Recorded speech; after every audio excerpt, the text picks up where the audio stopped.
Hey, what's up there, YouTubers? It's me again, Brian, aka Gamer 55551, and I am back with a My 2 Cent video for this week, for the week of December 10th to the 16th, where I take a look at a couple of stories and give you my thoughts and my opinion that kind of caught my attention, though.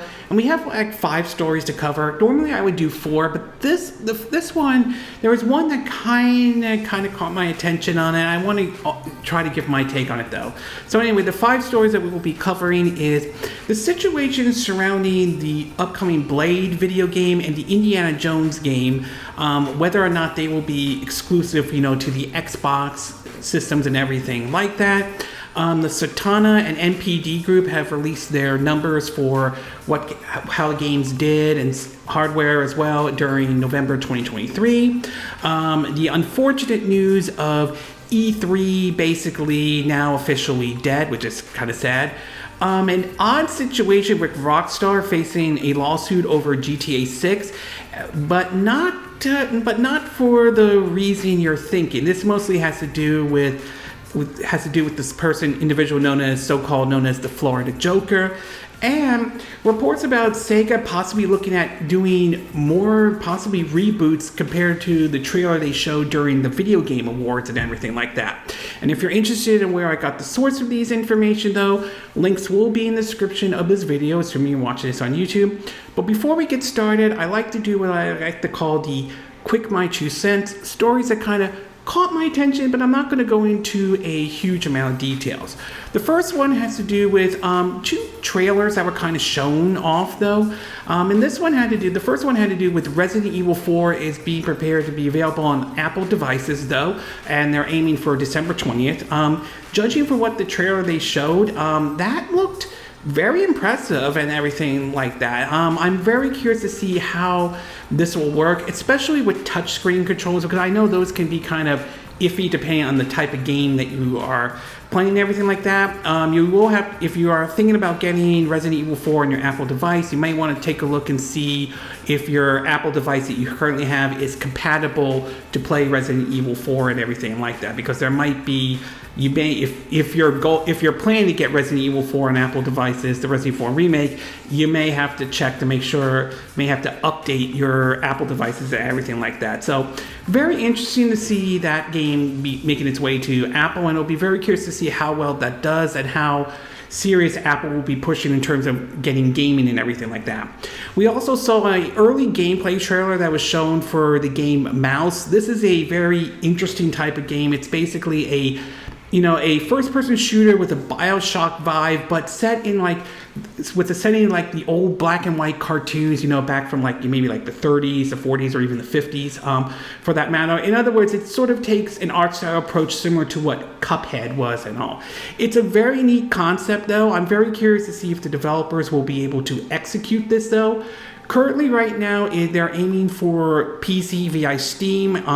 Basically, for 2025, they're saying you can add it to your wish list on Steam. But there are reports coming out claiming that the developers do have plans to bring the game to not only to the Xbox Series X and S, but also the Nintendo Switch. As of right now, there are no words of whether or not that game will be coming to Game Pass or anything like that. And as far as the Nintendo Switch goes, well, I certainly would love to see this, would definitely be happy to see this game come to the Nintendo Switch. Since the game won't be out until 2025, we don't know what system Nintendo will have at that point. Will, at that point, Switch officially retire?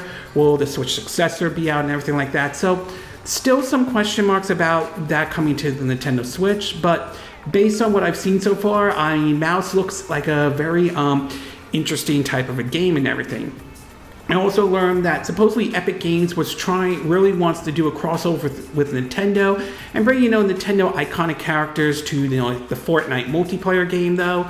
I understand Epic's reason why they want to bring it over. We've seen multiple characters, including Kratos and basically Aloy from Horizon and everything like that too. I think Master Chief made it in there. The thing is about this one is Nintendo is well known to being extremely protective of their IPs and everything like that. So even if they do manage to get them, Link, Mario, or Donkey Kong or anything like to Fortnite, I wouldn't be surprised if there are some caveats. In other words, you can only play these characters on the Switch version of Fortnite and everything like that. So I understand Epic's why they want to bring these characters over, but knowing Nintendo, they're very picky. They are very protective of their IP. So I'm not surprised they would say no to this. We also learned that basically Free Radical has officially shut down and everything like that. This had to do with reports earlier this year of rumors about the possibility of it, and it had to do with Embracer Group, especially after that $2 billion deal fell apart. This one, I will admit, is disappointing, but I'm not really shocked or anything like that. It really shows that Embracer Group is definitely falling apart and everything like that. And while a lot of games have done very well in 2023, a lot of people have been losing their jobs in the gaming industry. So there have been some, let's just say, a mixed bag for 2023 when it comes to gaming in general. We also learned that there are rumors about the PS5 specs, though, and supposedly we could be hearing about it soon as development kits have gone out to studios. The claim is that it might run at like 8K or everything like that. You know, I'm not in no hurry to get the PS5 Pro if this does exist. I mean, when the PS4 Pro came out, I didn't rush out and got it or anything. I stuck with my PS4 since I had it at launch, and I don't see myself rushing out getting a PS5 Pro at this time or anything like that. Unless for some reason my PS5 breaks down or anything like that, I'm not in a hurry to get a PS5 Pro or anything like that. We also learned that supposedly the Xbox version of Baldur's Gate 3 is going to be getting an update, and developers are trying to respond to supposedly disappearing save issues that have popped up. And supposedly they're running into problems and they're trying to work with Microsoft and everything like that. Yeah, I kind of can see how that could be a bit annoying.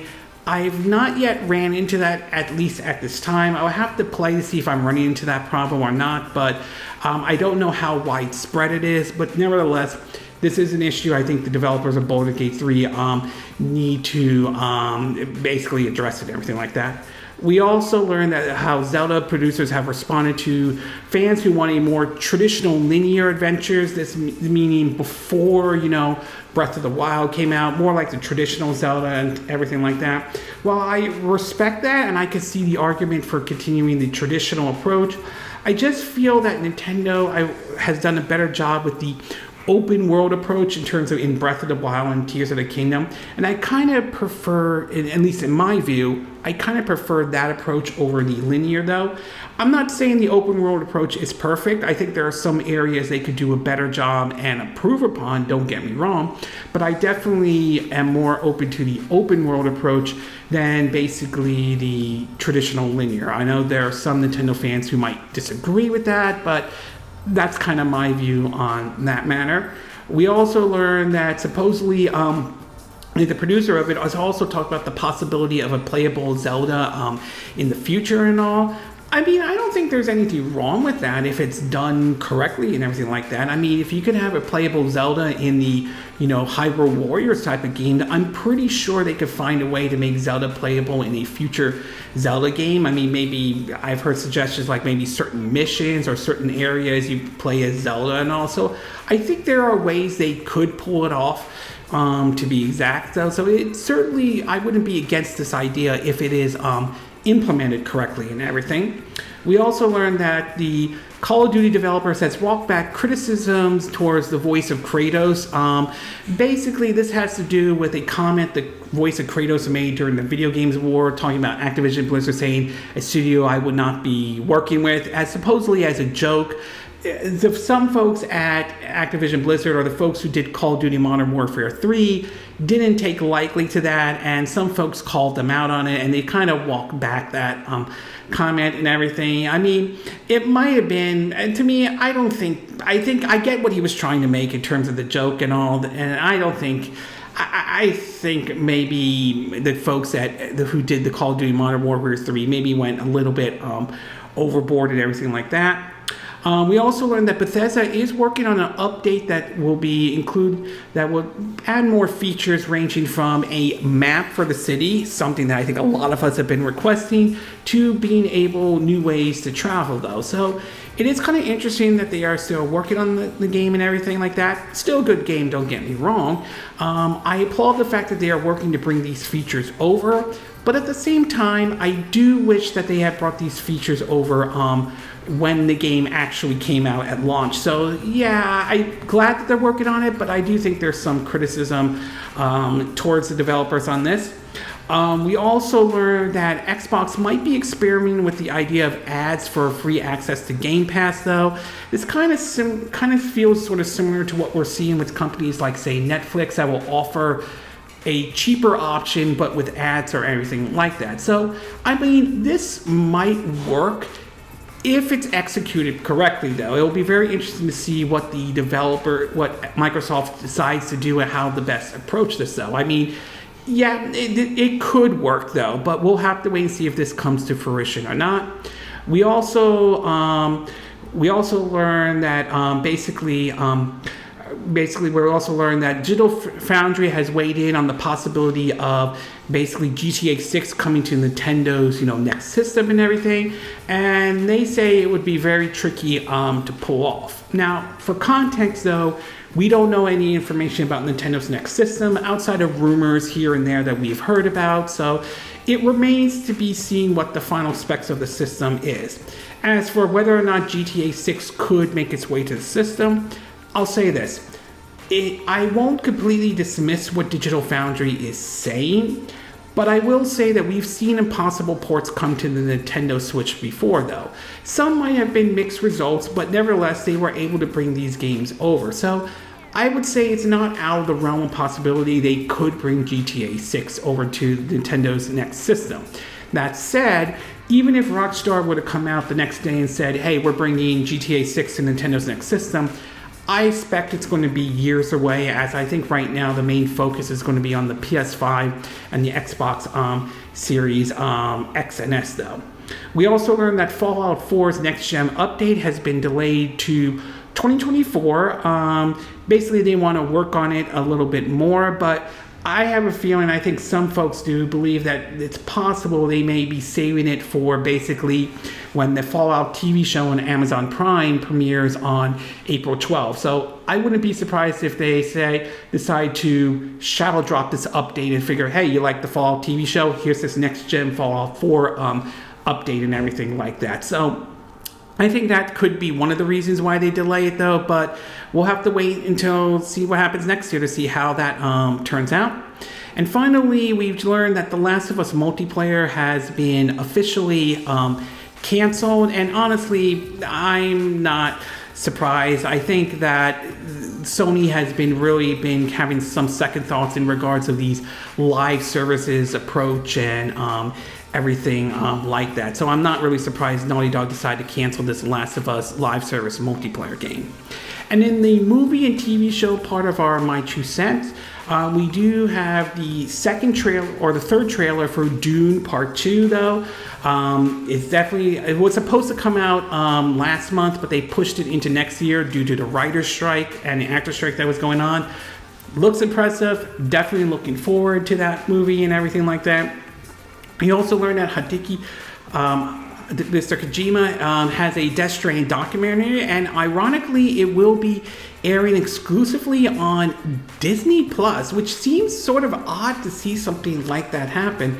Nevertheless, if you're interested in seeing, the documentary of how Death Stranding was made, this is certainly something you could take a look at. We also learned that the Super Mario Bros. Movie has been nominated for 3 Golden Globes awards, ranging from the box office part to even best original score and everything like that. It's just weird to see it get nominated for an award and everything like that, but nevertheless, good for that movie. We'll see how well it does at the Golden Globes. We also learned that basically Death Stranding, that they are working on a movie partnering with A24. They've been known to do certain movies, including Adam Sandler's 2019 Uncut Gem. So kind of interesting. We'll see how that one is going to play out. We're also learning that it seems as though Captain America, the 4th Captain America movie, is getting a certain amount of rewrite and everything like that, though. Supposedly they have hired one of the writers or the person who helped write the Moon Knight series on Disney Plus, though. Very interesting. It will be interesting to see whether this rewrite helps the movie or not. Supposedly it has to do with just a couple scenes, but we'll see how that one plays out. We also learned that Curb Your Enthusiasm will be ending officially with the 12th season and all. A little disappointing, especially for fans of that show. I think my mother was a fan of that, to be exact. I watched a couple episodes, but didn't get to watch the full series. Maybe I'll get a chance to watch it on Max and everything like that. We also learned that Jonathan Majors trials, they have had several closing arguments that have been done so far. It'll be very interesting to see how that trial goes, and depending on the outcome, it'll be interesting to see what the future of him in terms of playing, Crane in the whole multiverse saga and everything like that. And finally, unfortunately, we do have a report of an actor that passed away. I think Andre Brugano, or Braugher, unfortunately has passed away from lung cancer and all. He is a well-known, he is a African-American actor. He appeared in some movies like the 80s movie Glory's Days, starring Denzel Washington, Morgan Freeman, and Matthew Broderick. It was a Civil War movie, to being the captain in the comedy Brooklyn Nine-Nine and everything like that. Very unfortunate for him passing, though, and my heart goes out to his friends, his family, and of course his fans as well. Okay, with the quick My 2 cent part and the movie TV show part now done, we'll get started with our first story, and this one has to do with Sega. Now, during the video game awards that were shown this year, there were several trailers that were shown for several upcoming games, and one of them was from Sega, which basically showed a couple clips of some of the what looks like to be, or what they are claiming, reboots of some of their games.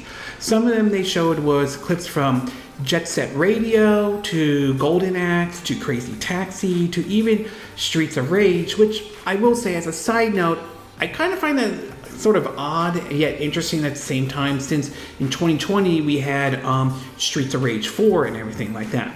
But moving on, the trailer certainly caught people's attention, and a lot of people were excited about this, though, seeing some of Sega's old IPs probably getting another chance and everything like that. Because up to this point right now, Sega has been known for doing basically the Sonic games, the Persona games, since they publish Aulx's games and everything like that, and the Yakuza series. And everything like that. So to see some of these IPs possibly making a comeback and everything like that certainly has caught people's attention. And there are some information bits in there that we are learning about it, ranging from the fact that the Jet Set Radio reboot is going to have the original creators are directly involved. But now we're learning about the possibility that Sega may be looking back even more of their categories and try to bring some of their older IPs, or IPs that remain dormant, maybe these could be seeing the light of day. In two articles, one from My Nintendo and Nintendo Life, there was a comment that the Sega of America CEO said, and this is what he had to say. Quote, "We are digging into our legacy and reimagining several franchises to bring these games to more audience around the globe. Today's announcement is just the start of our initiative. First and foremost, our ambition will be to create great games with memorable characters and worlds. We hope fans of all ages will look towards our future with anticipation," I apologize if I'm not saying that correctly, "as we release these projects in the coming years." And recently, Sega has filed several trademarks that, this is from My Nintendo, but they picked up a tweet from Gamatsu that points out that they filed trademarks for games like Alter Beast, Eternal Championship, Jet Set Radio, which we all saw the trailer during the Gaming Awards, and Kid Chameleon. So for me, though, I would say that this certainly is exciting, and I'm glad to see that Sega is digging into some of their older IPs to bring some of these IPs back to life and everything like that. And I think that is a very good thing. Now, whether they execute it well or not, that remains to be seen. So we'll have to see how well Sega is going to handle some of these IPs, and whether or not some of these IPs, the games that they showed during the Game Awards, they can pull it off and not. and pull it off or not. And it does raise the question that could we see other IPs that Sega could do to bring back? Like, I mean, I would love to see maybe a Skies of Arcadia. Maybe I want to see that one come back, whether it's a remake of the first game or a reboot or an actual sequel. Billy Hatchet and the Giant Egg, I think that game should deserve another shot and everything like that. Maybe make some adjustments here and there.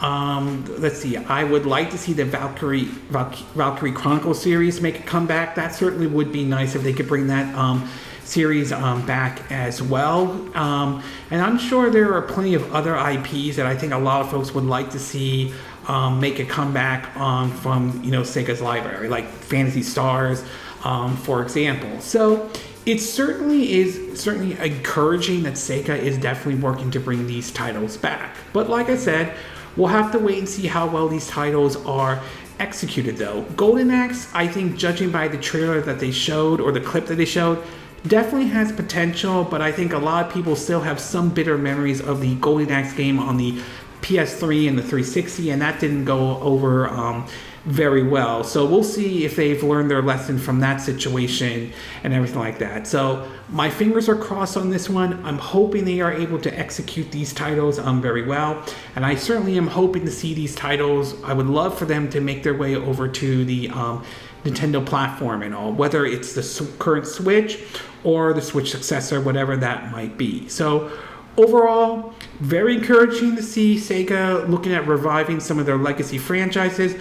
Very encouraging to give these titles another shot and possibly a reboot. Whether or not they can execute it well or not, that remains to be seen at this time. Okay, we're going to take a quick break, and when we get back, we'll get to part 2. And this one has to do with Rockstar dealing with a very, let's just say, interesting lawsuit and everything like that. So we'll take a quick break, and we will be right back.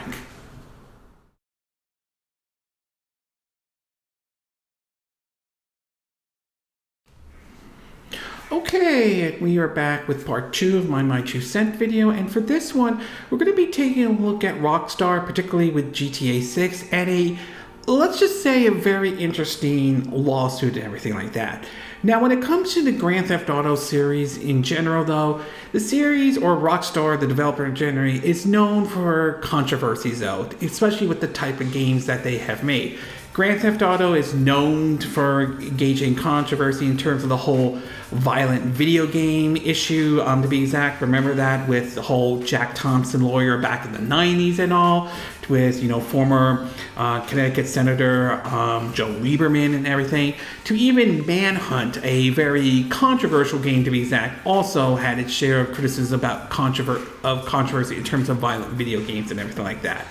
In terms of lawsuits, I mean, we've seen lawsuits by some folks, or parents to be exact, over the violent video games and all. But this one I thought was kind of interesting, because instead of it being over a violent video game, it has to do with basically the likeness of a character used. Now, apparently there is a scene in the GTA 6 trailer, if you watched it, that showed a guy with, covered in like tattoos and everything like this.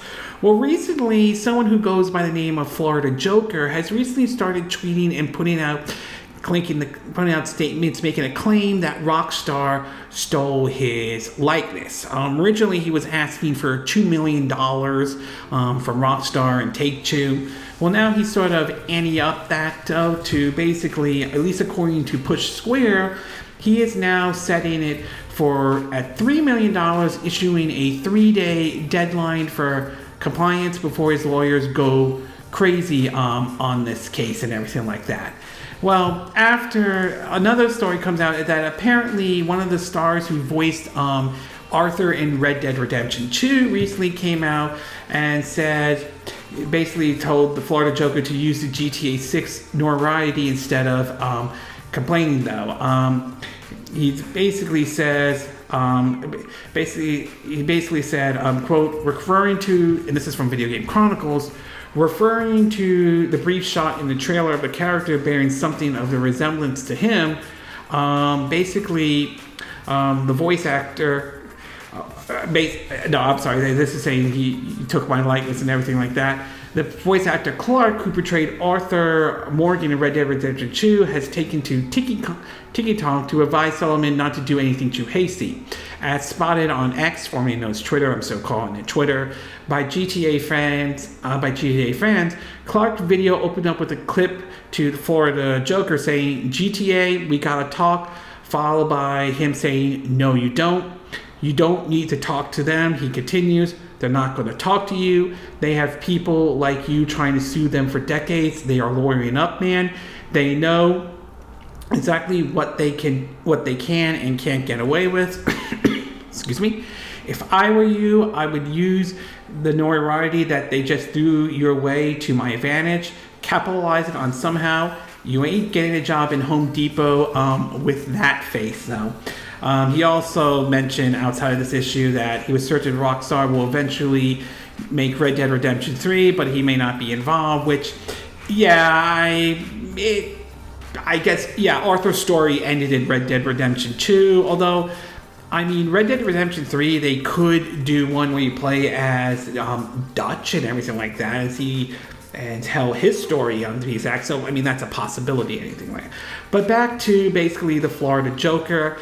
I'm not sure. I'm no legal expert, but I'm not sure basically that the so-called Florida Joker guy has a case or anything like that. I remember reading about how Lindsay Lohan tried to sue Rockstar over claim of her likeness in GTA 5, and supposedly the judge ruled in favor of Rockstar. So I have a feeling he doesn't really have a snowball of a chance of beating Rockstar and everything like that. Again, I could be wrong. I'm not a legal expert or anything like that, but if we're going by past history, such as I mentioned, Lindsay Lohan with GTA 5, I would say odds are definitely not in Florida Joker's favor, and I have a feeling he will, if he tries to sue, there's a very good chance he will lose big time. So overall, very bizarre lawsuit that this person is trying to sue Rockstar over his likeness in the GTA 6 trailer, though.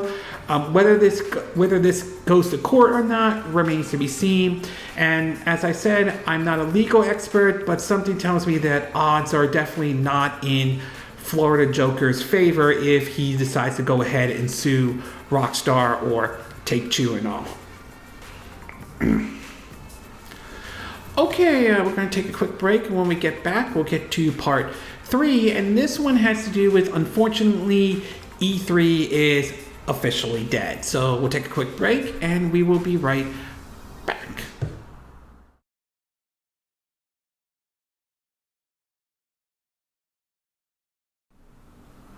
Okay, and we are back with part 3 of my 2 cent video, and for this one, we're going to be taking a look at E3. Now, as someone who's been gaming since the 80s, though, I remember reading about, E3 and so forth, especially in different magazines, including, Nintendo Power and everything like that. It's always nice to hear what is being shown at that event and what games are being in development and what might be coming to, the systems and everything like that. So to me, E3 was always, something I would always look forward to watching. It's kind of for some, it's like a summer Christmas to a certain degree, or for me, summer Hanukkah and all. And you always want to know what games they're going to be coming to the holidays and everything like that. As the years go on and everything like that, we've started to see somewhat of a shift away from doing E3 events and everything like that. Mostly because we started to see companies like Nintendo do their own event, like, the Nintendo Directs and everything like that. And slowly we started to see other companies start doing their own things as well. And over the years, has sort of begun to question whether or not E3 is absolutely necessary and everything like that. Then obviously the COVID-19 pandemic happened, and that kind of threw a wrench in a lot of things. And while E3 did have a digital event, it was very tough for E3 to sort of come back, though. 2022 E3 was supposed to happen. It was going to be handled by the folks at ReedPop. However, they canceled it because it was unclear whether or not because a lot of companies were pulling out. Then, of course, the ESA and Repop parted ways, and it still remained in doubt of E3's future. Well, apparently it became official this week that E3 is officially dead, at least according to the ESA. From an article from Insider Gaming, it reads that, quote, the ESA, Entertainment Software Association, has announced that E3 has officially come to a close. The news first struck on the Washington Post, with the closure decision being attributed to new competitors, partner withdrawals, and more. According to a statement that they have said, though, what they had to say, quote, this is what they had to say. After more than 2 decades of hosting an event that had served as a center showcase for the U.S. and global video game industry, the Entertainment Software Association has decided to bring E3 to a close, the official statement read and all. To me, I will say this, though, that I do feel I am very disappointed to a certain extent, because E3 was certainly something I looked forward to see what announcements and everything were going to be made, as I mentioned earlier, though, as I said earlier in this video. But at the same time, I'm kind of not surprised by this announcement. I'm not really as shocked or anything as some folks out there might be, mostly because I think once all these other companies started doing their own direct or their own live stream or their own event, though, it became clear there was only a matter of time before, E3 shut its doors for good. And it is sad, though. It's slowly E3 became sort of a relic of the past in terms of the gaming industry and the gaming world now, and it's just really sad. I really wish that E3 would continue and everything like that, but the way things are going right now, I'm just not really shocked and everything to see E3 buried for good and everything like that. It's definitely sad. I don't disagree, but not completely shocked at all by this announcement and everything. So overall, I would say it isn't surprising, as I said, that E3 is officially dead. But as someone who grew up reading about E3, watching videos of what's going on in E3, wishing one day to go to E3 if that ever happened, it's really unfortunate and very sad, though, because it was part of what I grew up when it came to exciting new games and everything like that. So very unfortunate, though, but I'm not really sad by this announcement that E3 is officially dead and everything. Okay, we're going to take a quick break, and when we get back, we'll get to part 4, and this one has to do with the Circana or NPD groups that released their numbers for what did what during November 2023. So we'll take a quick break, and we will be right back.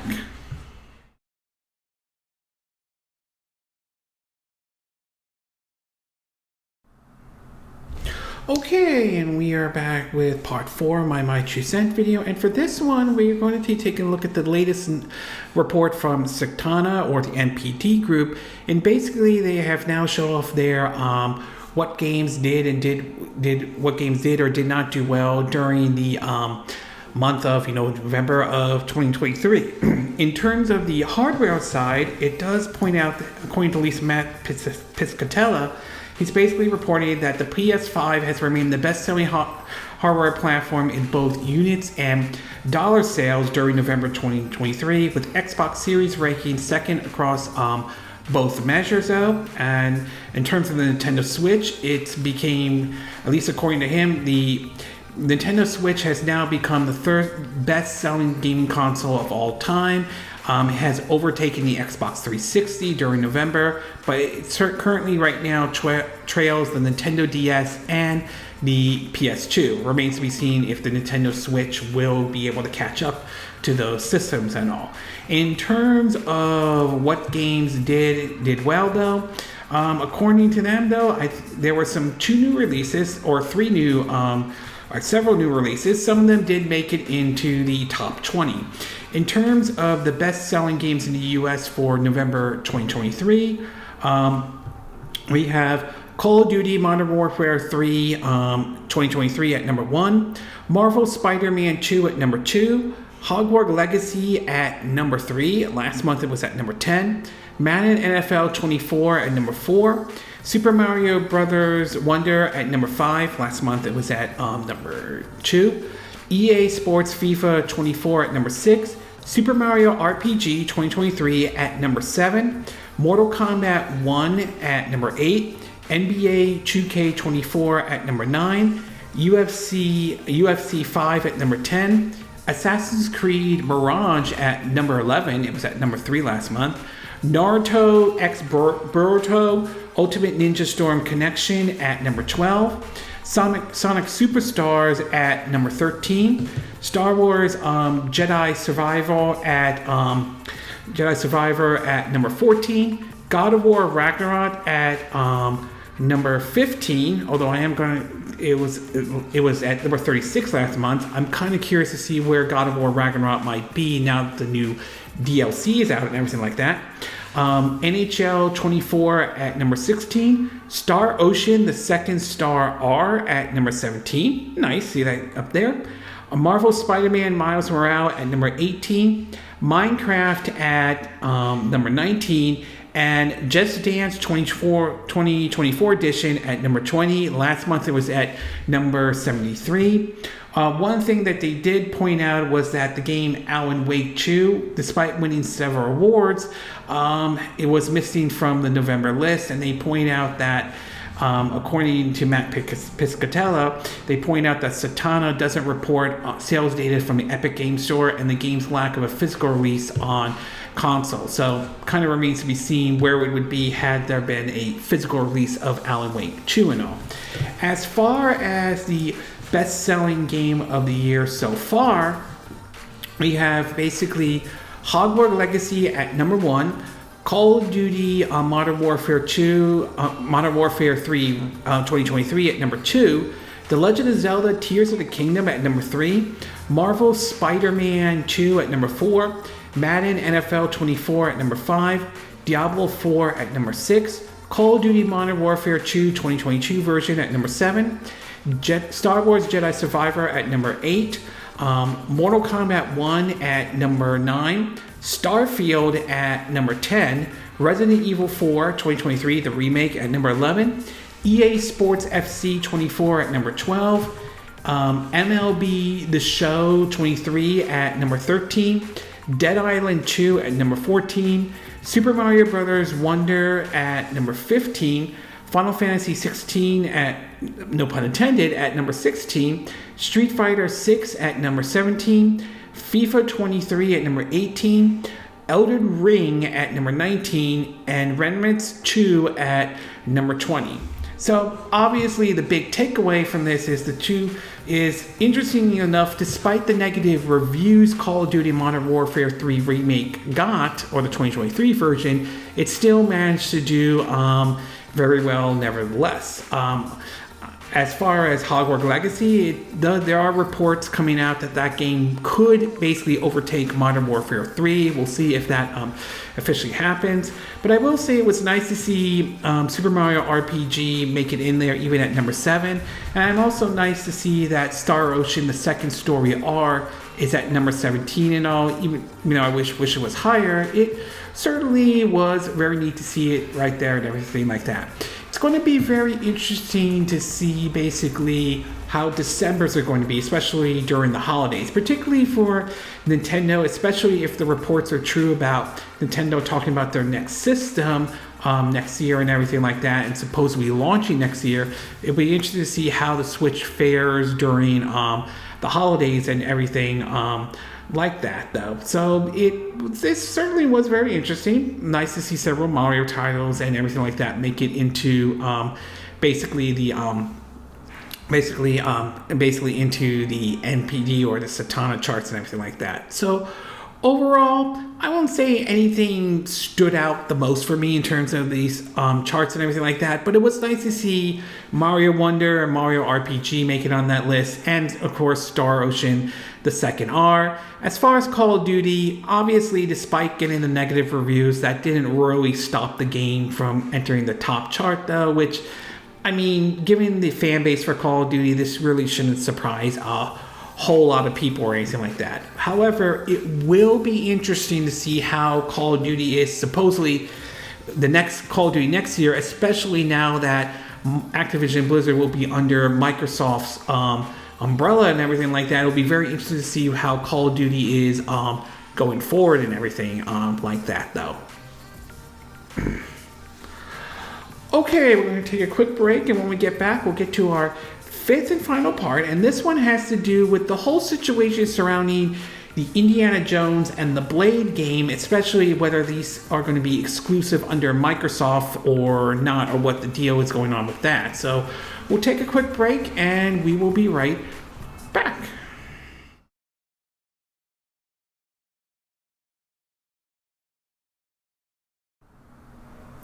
Okay, and we are back with our fifth and final part of our My Two Cent video. As I mentioned, normally I do just 4, but this fifth one I wanted to do because it certainly caught people's attention. I figured I would weigh in on this matter. And this had to do with Xbox, particularly the upcoming Indiana Jones and Blade video game. Now, as some of you are probably aware, during the Video Game Awards, one of the games that was shown, that was a bit of a teaser trailer, was basically that they were working on basically that Arcane, the same studio that did the Dishonor and Prey series, was working on basically a Blade video game and everything like that.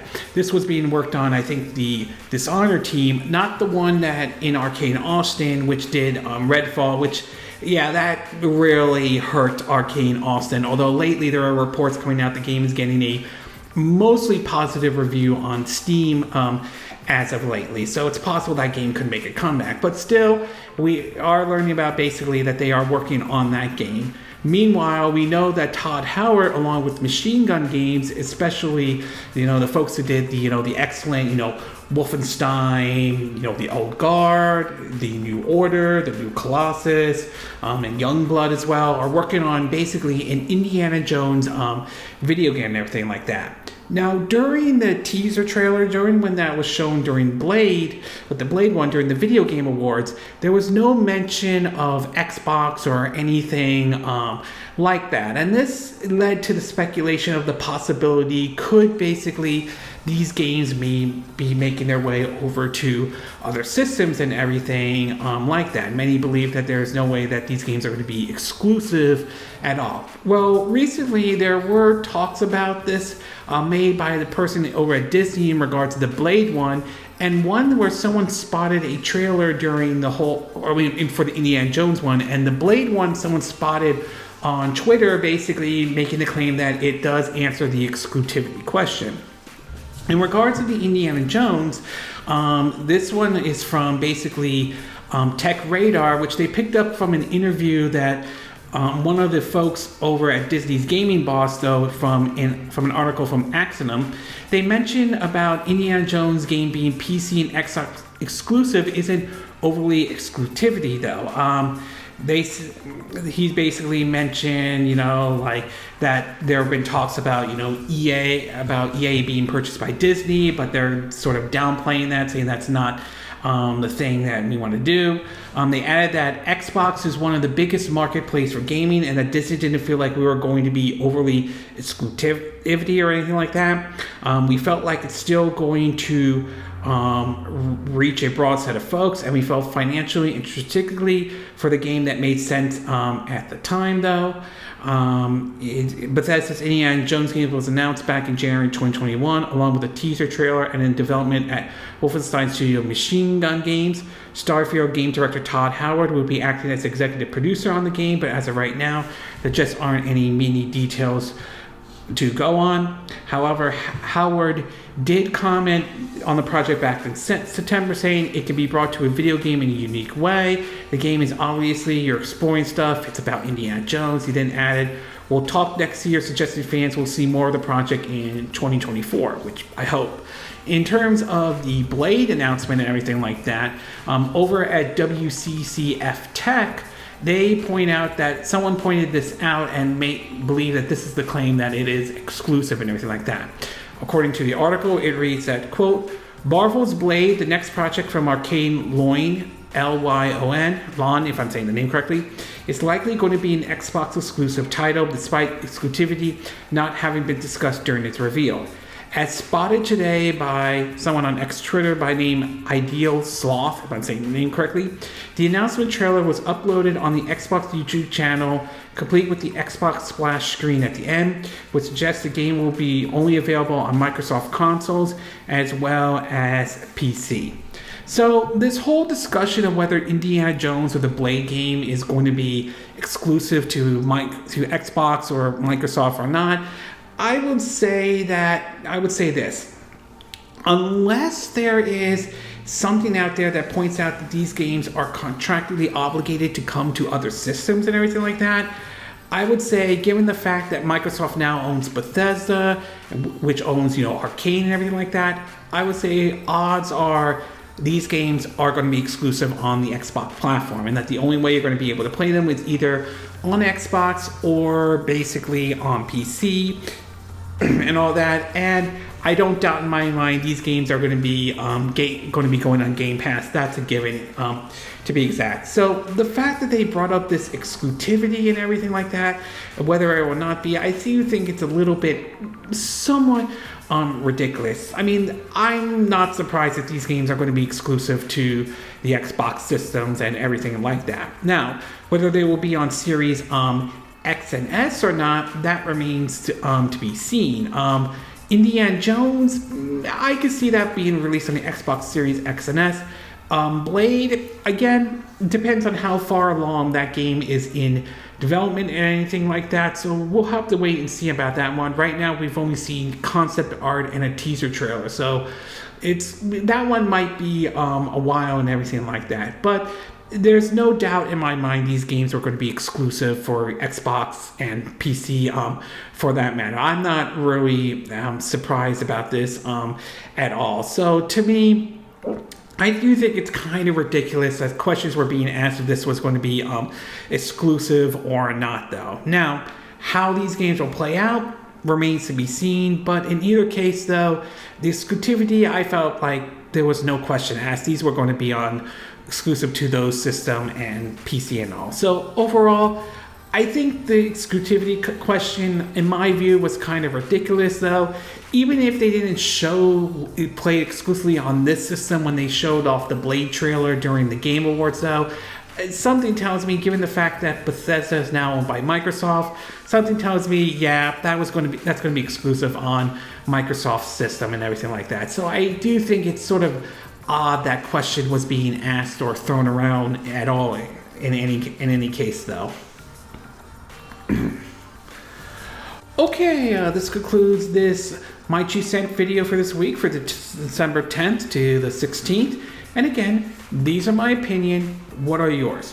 What are your thoughts about Sega, rebooting and remastering some of their old games or their legacy IPs and everything like that? Do you think this is a good idea? Do you think these titles have a chance to succeed, though? Are there other old IPs from Sega you would like to see get another shot and everything like that? Excuse me. What are your thoughts about this so-called Florida Joker attempting to sue Rockstar and all? Do you think that he has a case against Rockstar because of his claim that they stole his likeness? Or do you think he doesn't have a snowball of a chance of winning this case if he were to sue Rockstar and all? What are your thoughts about E3 being dead officially, though? Are you disappointed to hear this, though? Were you shocked by this? Were you not surprised by this at all? What are your thoughts about the Circana or NPD groups for November 2023? Were you surprised to see Call of Duty get number 1, Call of Duty Modern Warfare 3? Were there games you think that could have made it on the list and anything like that? Were you surprised that Alan Wake 2, despite winning some awards at the Game Awards, not making it on this list at all? And what do you thought about the whole exclusivity situation surrounding Blade and the Indiana Jones games, though? Do you think it was right to ask questions of whether or not these games were going to be exclusive to Xbox/Game Pass and PC? Or did you feel like, being the fact that Bethesda is now owned by Microsoft and everything like that, this was going to be exclusive for Xbox, Game Pass, and PC, no ifs, ands, or basically no matter what, though? Do you agree with what I said in this video? Do you disagree? Do you have a difference of opinion? As always, sound off in the comment section below. Let me know what you think. And if you do like this video, I hope you hit the like button. And I hope you do subscribe to my YouTube channel. If you do, make sure you hit the bell icon for notifications of any new videos I put up. Also, feel free to share this video if you want to, and feel free to donate to my channel if you like. You could do it through PayPal Me, Patreon, or Steam Labs. Links will be in the description of this video, assuming you're watching this on YouTube. And I will see you again next time when I do another video. Hopefully that'll be soon. Until then, from Southern California, I wish you all a good day then. Bye.